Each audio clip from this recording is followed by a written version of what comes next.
So we're going to be... With coverage you can count on, this is Channel 3 Eyewitness News, live at 5. Idiot. GPS is like, I guess you're like off the call. And some prostitutes operating in Dalton, using the internet to meet John. With coverage you can count on.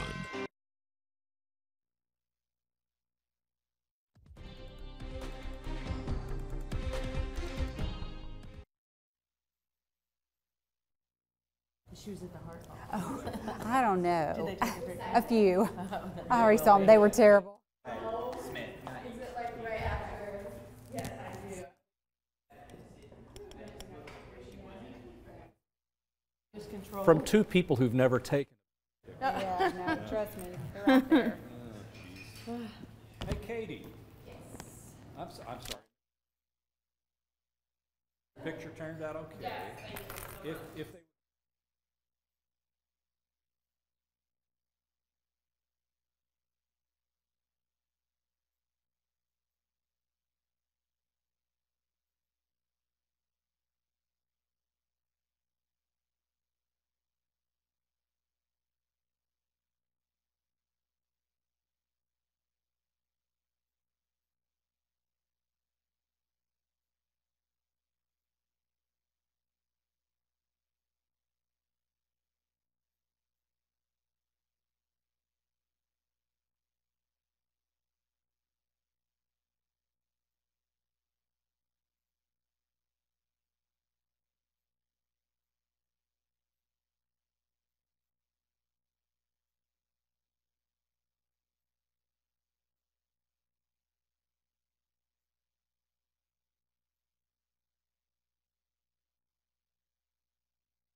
With coverage you can count on, this is Channel 3 Eyewitness News, live at 5. in the news today. There have been some prostitutes operating in Dalton, using the internet to meet Johns. A prostitution sting operation results in 8 arrests, including a local athletic director. We'll tell you what this Tennessee pastor is accused of doing to a teen after officers say he tied her up inside his home. Protesters in California blocked the streets after video surfaced of an off-duty officer firing a gun in a scuffle with teenagers. Live at 5 starts now. With coverage you can count on, this is Channel 3 Eyewitness News, live at 5. Thanks for watching Live at 5. I'm David Carroll. And I'm Cindy Sexton. We begin with new information about an undercover prostitution sting in North Georgia. Dalton police arrested 8 men who they say responded to an online ad for sex. Among them is a longtime athletic director at a private school in Chattanooga. Channel 3's Lori Mitchell joins us now in the studio live with details. This all started because people living in Dalton complained to police about prostitution in the city. Investigators posted an ad online and it didn't take them long for men to respond. That there have been some prostitutes operating in Dalton, using the internet to meet Johns. Wednesday night, the Dalton Police Department decided to set up a sting using an undercover officer posing as a prostitute looking for customers. And it worked. Officers posted an ad online. Several men made an arrangement to meet up at an apartment. When the would-be clients showed up, they were arrested. Here's a look at the 8 men now charged with misdemeanor pandering. Among them is girls' preparatory school athletic director, 59-year-old Stacy Hill. Prostitution stings are not all that common in Dalton. The last one was in February of last year. But police spokesperson Bruce Frazier tells me men who are considering engaging in this kind of activity need to think twice. I'm sorry, if you're patronizing a prostitute, there's a very good chance you're talking to somebody or you're working with somebody that has been trafficked, that is not working in this industry by choice, and you are victimizing that individual. Even if you're not busted in a police sting, there are consequences and dangerous ones. You are exposing yourself to a lot of different types of risks. Most of the men arrested last night posted a $2,000 bond and were released within a few hours. We did reach out to GPS for a comment, and we are still waiting to hear back. I'm Lori Mitchell, Channel 3 Eyewitness News. Thank you, Lori. Police say a teacher's assistant and preacher tied up and raped an 18-year-old student inside his West Tennessee home. 53-year-old Mike Ulmer was charged with 2 counts of rape and 1 count of sexual assault. Ulmer is the pastor of Bethlehem Baptist Church in Henderson, outside Jackson, Tennessee. Authorities say Ulmer picked the Chester County High School student up from school, took her to his home, and sexually assaulted her. Ulmer pleaded not guilty and was released on bond. New details in the arrest that led to a Chattanooga officer being fired. David Campbell was fired last week after he was accused of wrongly arresting a man. And Channel 3's Kate Smith talked with the man Campbell arrested. Kate is in the studio now with more. Hanson Melvin says he's known Officer David Campbell for years. They grew up in the Chattanooga area around the same time. He tells me his goal was not to get the officer fired, but he hopes this case will shed light on the relationship between police and the community. He says he was walking to a store back in May when Chattanooga police officer David Campbell stopped him and asked for his license. When he told the officer he didn't have it on him, Melvin says the officer then threw him against the car and started using inappropriate language. Melvin then spent the next few hours in jail for disorderly conduct, a crime he says he didn't commit. I was treated like a criminal, just like everybody else, I had to come up with money. Melvin reported the incident to the department and district attorney. A lengthy legal battle followed. The case was dismissed and expunged. 9 months later, Chief Fred Fletcher announced the dismissal of Officer Campbell after an internal affairs investigation. Now, coming up tonight on Eyewitness News at 6, hear more about Melvin's encounter with the officer. For now, I'm live in the studio. Kate Smith, Channel 3 Eyewitness News. Kate, thank you. Time now to send it over to Paul Barris. He is in the Storm Alert Center with your first look at the forecast. Paul, several of us visited Dayton City School today for a story you'll see a little later, and many of us wore sweaters today just out of habit. Oh, that was a bad move. You don't need that now. No. But you will need it over the weekend. Okay, it's going to get colder. But in the meantime, we're going to take a look at some of these temperatures that are moving across the Tennessee Valley. Right now, temperatures at about 75 degrees. And what we're looking at as far as the temperatures going for the next, the past 24 hours, it's about 7 degrees warmer than it was yesterday at this time. Now, the high temperature today was 76. The record today was 78. So we did not tie or break a record for today, but tomorrow we may. Looking at Vipercast, again, we've got the clouds, partly cloudy skies throughout the overnight. No big deal. We're going to see southerly winds continuing, and as long as those southerly winds continue, we're going to see finally some showers start to move in here, especially overnight tomorrow night, not tonight, and then drier air moves in and cooler air for the weekend. The full 7-day forecast in a few minutes. Thank you, Paul. A former North Carolina postal worker has admitted to hoarding thousands of pieces of mail at his home for a decade. Gary Collins pleaded guilty to failing to deliver mail, and court documents show a witness in 2014 reported seeing Collins place tubs of mail behind a dumpster. Agents found more than 1,500 pieces of mail dating back to 2000, 17 years ago. Collins said he only intended to store them temporarily, but now he faces 5 years in prison. In continuing coverage, if you see red X's on your social media pages today, it's part of the nationwide End It campaign to raise awareness about modern-day slavery. Here in the Tennessee Valley, a local organization is working to help human trafficking survivors.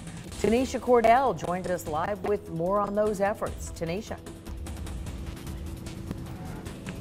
Yes, Cindy, where I am here at Blazing Hope Ranch in Graysville. It's a place where local survivors of human trafficking can come to recover. The ranch uses equestrian therapy to help survivors on their path to recovery, and also provides long-term housing for survivors as well. Now, the property was donated to the founding family by a local church last year.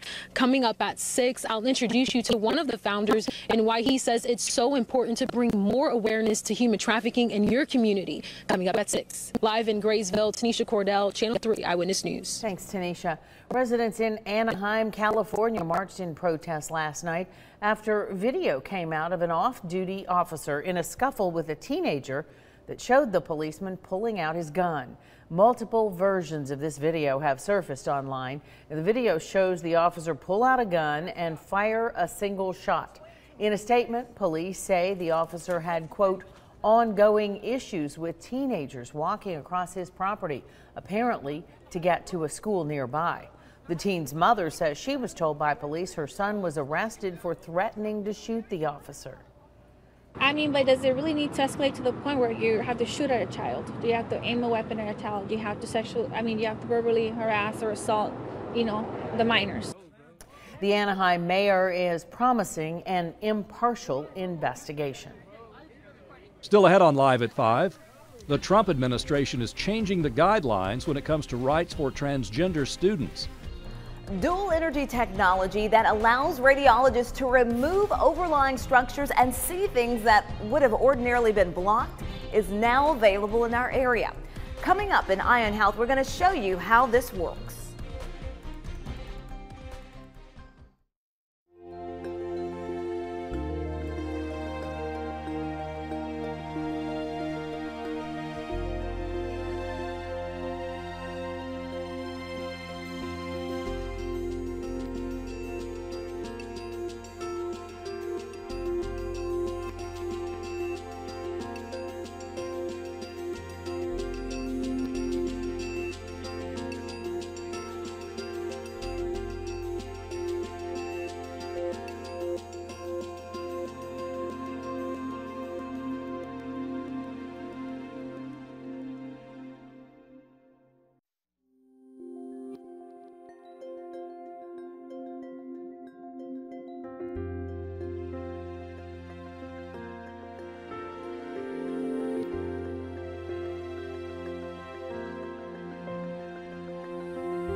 The Trump administration has issued new guidance on transgender student rights.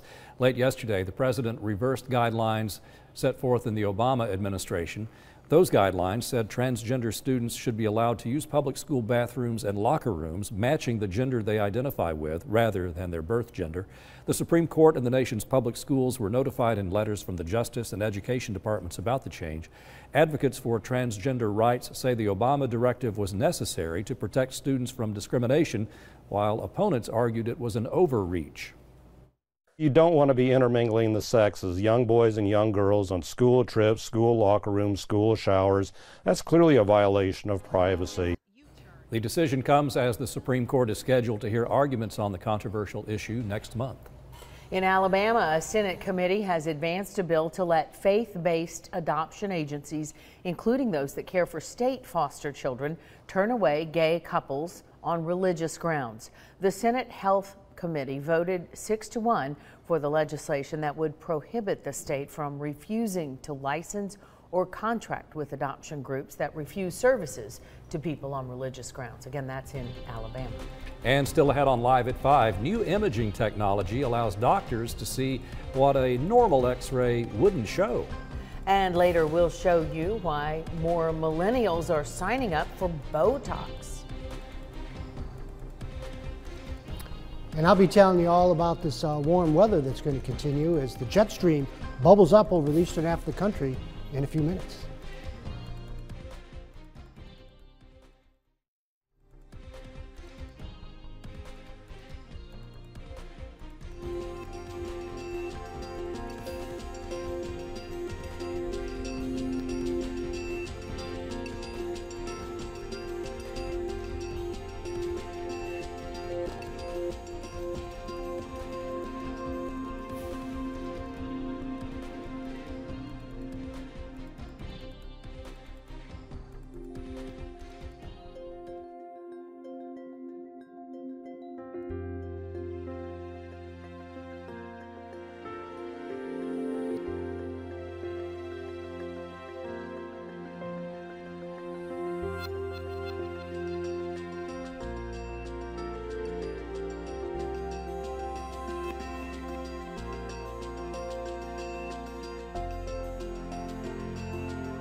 Channel 3 Eyewitness News traffic sponsored by CHM Memorial. For 40 years, the Chattanooga Heart Institute has been the recognized leader in advanced cardiovascular care. Visit ChattanoogaHeart.com.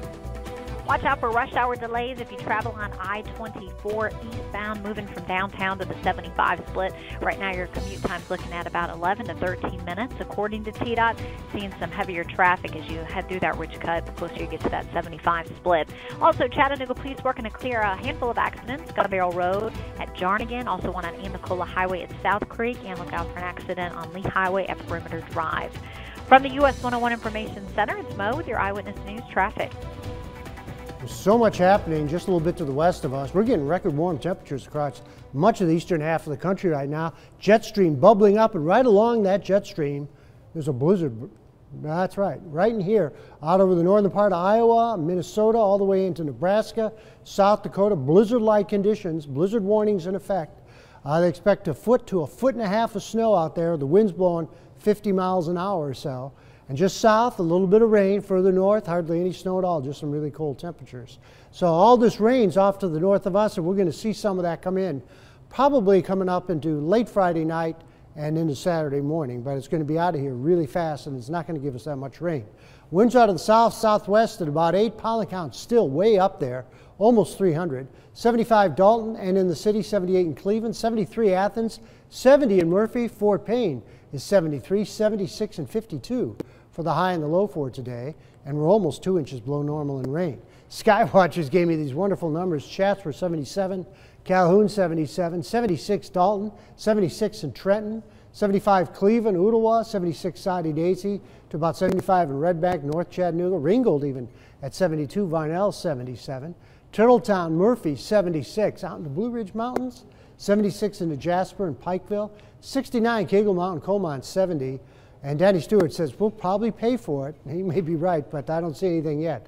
71 in 10 Mile and Athens. All right, looking at Vipercast, the winds out of the south tomorrow, they're going to be pretty gusty for tomorrow afternoon. You're really going to feel it. Those southerly winds are going to pump up the temperatures. Wouldn't be surprised some people see 80 for tomorrow. As this cold front gets closer into tomorrow night and early Saturday morning, the cold front passes, the rain showers start to taper off, but overnight we'll see some showers, maybe a thunderstorm. Then the winds will be brisk out of the west to northwest on Saturday afternoon, but the rain will be over with. The colder air moves in. The winds are going to die down overnight Saturday night, and that's going to let some frost and freezing conditions exist across our area. So Sunday morning, we're going to have a frost and freeze once again. So it's not over with yet, folks. Don't plant the tomatoes. I don't care how warm it is now. And then another wave of moisture is going to start to move in later on Monday and into Tuesday. Right now, though, over the next 24 to 36 hours, maybe a couple tenths of an inch of rain at the most. Pinpoint forecast for tomorrow, Old Fort, you'll be near 75. Another very warm day and partly cloudy skies. College Day will be near 77. Tonight, 54, partly cloudy, light winds. For tomorrow, 78, breezy with southerly winds. Could be near 80 in a few spots. 49 tomorrow night with showers and maybe a thunderstorm or two. Showers will be ending Saturday morning, but it's going to be breezy. Temperatures will be dropping throughout the day, coming up into Saturday, into the 50s. And then Sunday, 30 for the low, 58 for the high.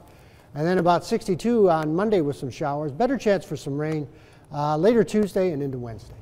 So you're right. We'll need those sweaters another couple times. That's right. At least. Thank you, Paul. Probably.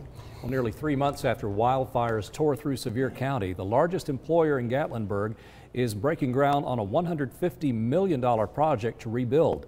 Westgate Resorts was one of the most devastated communities. The flames destroyed 70 cabins and mid-rises, and that accounts for about 2/3 of its buildings, in addition to the resort's check-in facility, restaurant, and laundry area.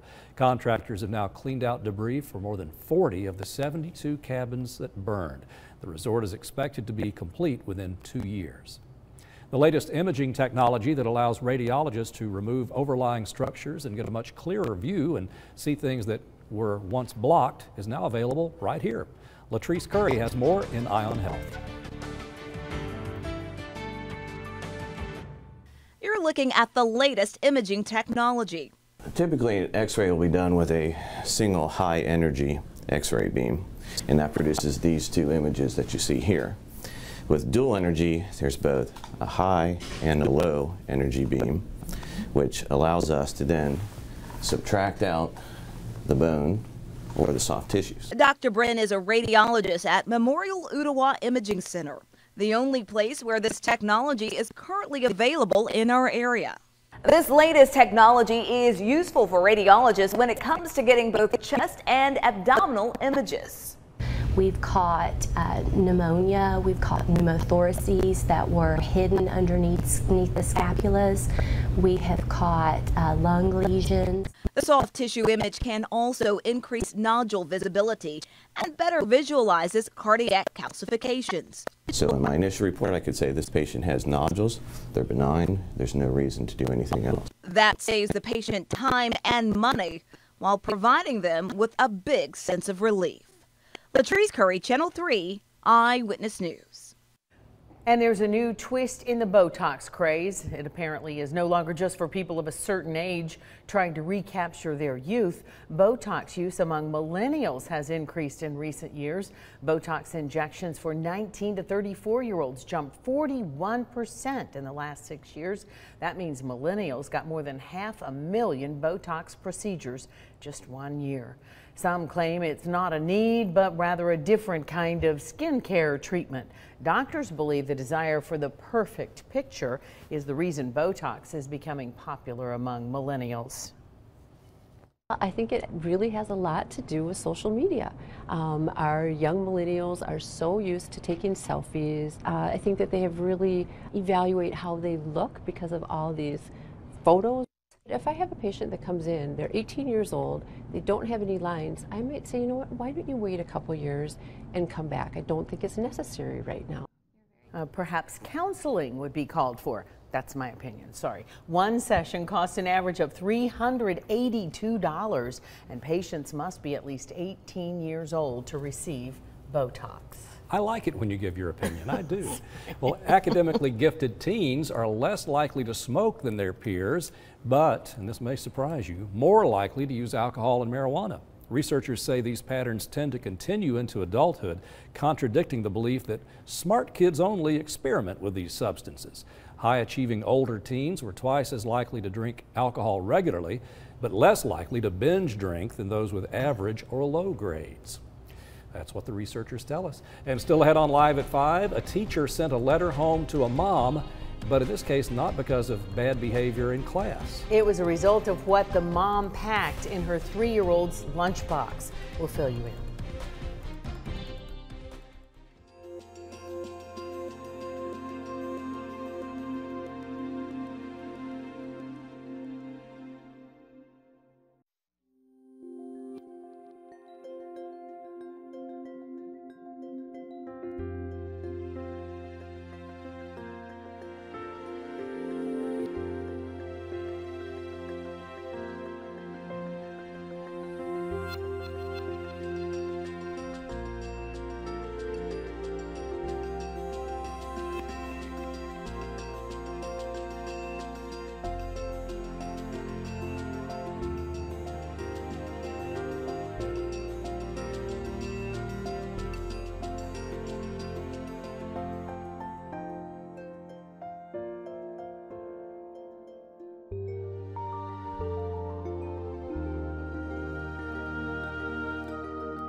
A recent Facebook post is getting attention for its not-so-sweet message. The post displays a snapshot of a note one mom in Australia received from her 3-year-old daughter's teacher about the child's lunch.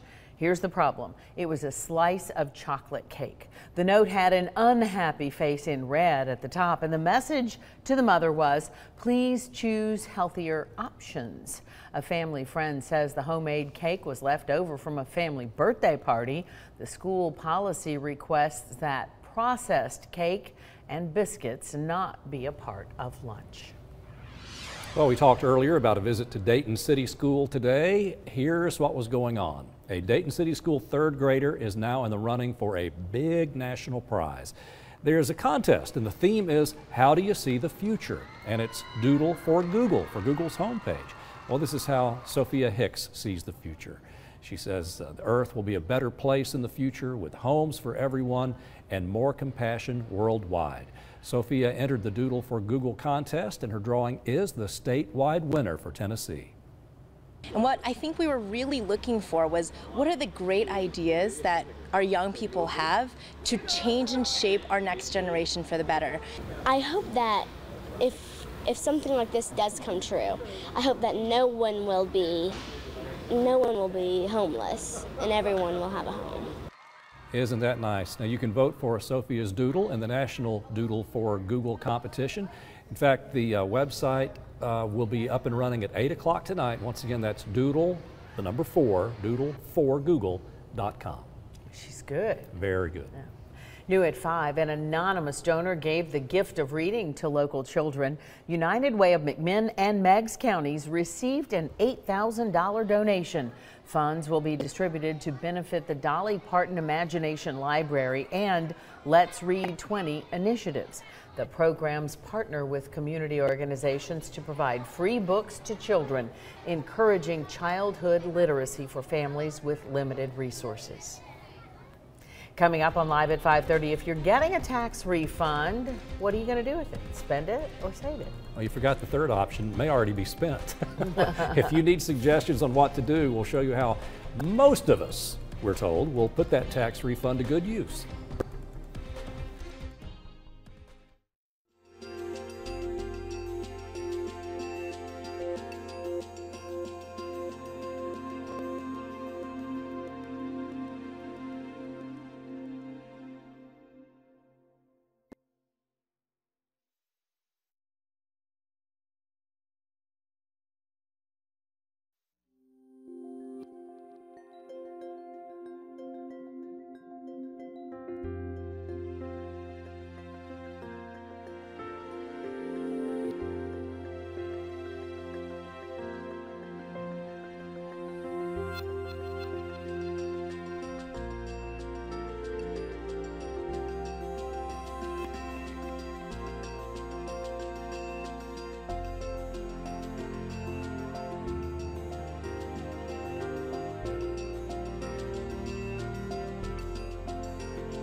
Are you expecting money from Uncle Sam? The National Retail Federation's annual tax return survey finds